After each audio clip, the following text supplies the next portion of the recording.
Sinem'in mutfağına hoş geldiniz. Bugün sizlerle nefis bir pizza tarifimi paylaşmak istiyorum. Harika bir lezzet oluyor. Hamurumuz için 1 tane yumurta, 1 su bardağı süt, yarım su bardağı su, yarım su bardağı sıvı yağ, 1 paket kuru maya, 2 tatlı kaşığı toz şeker ekledim. Biraz un ekledim. Tuzumu una karıştırdım. Unumu azar azar ilave ederek hamurumu yoğurdum. Toplamda 4,5 su bardağı un kullandım. Hamurumun kıvamı bu şekilde. Hamurumun üzerini kapatıp mayalanmaya bırakıyorum. Bu arada ben sosunu hazırlıyorum. 2-3 yemek kaşığı salça, biraz suda açıyorum. Koyu kıvamlı hazırlayacağım. Çok böyle sulu sulu olmasını istemiyorum.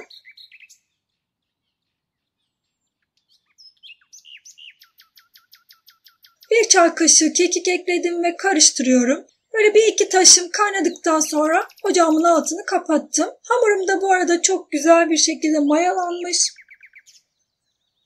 Hamurumu masanın üzerine aldım.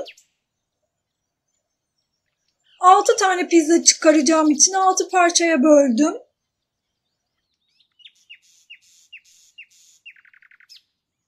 Hamurlarımı eşitleyerek 6 tane beze alıyorum. 6 tane bezemi hazırladım ve tepsimin içinde açıyorum. Yağlı kağıt serilmiş fırın tepsisine dizdim. Böyle kenarları kalın olacak şekilde açıyorum.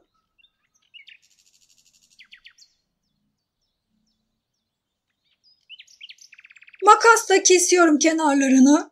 Böyle 2 parmak genişliğinde kesikler atıyorum. Mutfak makasıyla kesiyorum. Kenarlarının şekillerini vereceğim.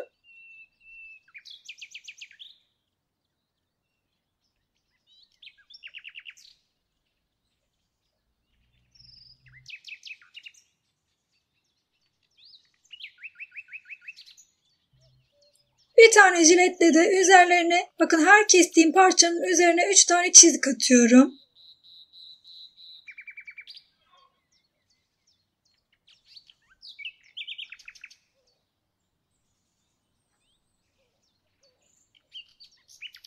Daha sonra gördüğünüz gibi 2 ucunu birleştirerek şeklimi veriyorum.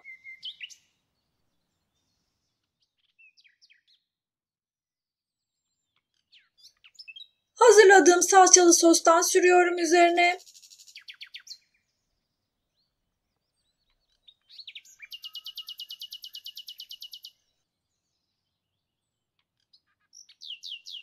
Ben sucuklu hazırlıyorum. İstediğiniz malzemelerle hazırlayabilirsiniz. Sucukları diziyorum.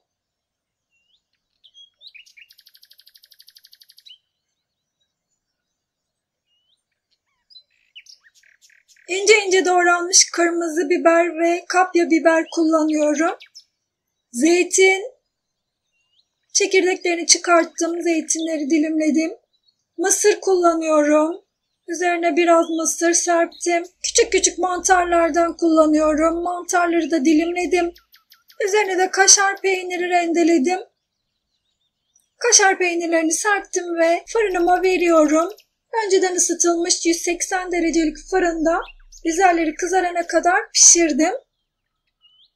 Kızardı ve fırınımdan çıkardım. Pizzalarımız hazır. Deneyeceklere şimdiden kolay gelsin. İzlediğiniz için teşekkürler. Bir sonraki tarifimde görüşmek üzere. Hoşça kalın.